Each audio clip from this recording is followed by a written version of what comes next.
Good morning my loves. Alright on njagala mbangwize enjawulo wakati wa humidifier ne diffuser kubanga wensomesa ebingi tembitegeera kati mu ngeri ennyangu ekintu kyonna kyonna nga kirimu akaseke bwe kiti okay ng'okisumulula nga kirimu akantu akalinga akaseke akeeru bwe kati this is a humidifier. Ekintu kyonna kyonna ekitalina kaseke bwe kati enda bangi nyola enjawulo ekintu kyonna kyonna kitalina kaseke nga kifaanana bwe kiti munda.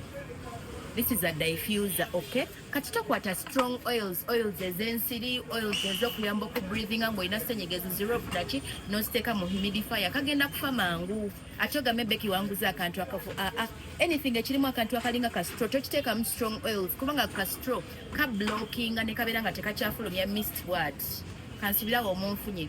So essential oils zaffe zonna ze tukuweerako kuno oba oguze zigenda ku humidifier zigenda ne ku diffuser. Naye njagadde kyawula bw'oba oguze humidifier normal essential oils nga tea tree oils nga rose oils nga gardenia bwe zityo.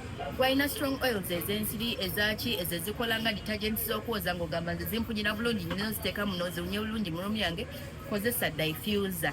Kansubire mu nfunye prices era zaawukanamu. Humidifier ziri mu mitwalo kati ng'eno ya mitwalo 4 kugirako free oil eno ya mitwalo 4 kugirako free oil eno y'etaano kugirako free oil ate n'okwaka eyaka nyingi ezaaka neyaka naye ate zino diffuser zo ziri mu mitwalo 7 6 kudda waggulu paka ku mitwalo 10. Okay, so fuba okulaba nga space yewunya bulungi office yo emmotoka yo fuba okulaba nga biwunya bulungi naddala ekisenge kyo fuba okulaba nga kiwunya bulungi yitako wano ku D11 tukuwa humidifier obulungi ne bu diffuser obulungi. Otherwise see in the next video.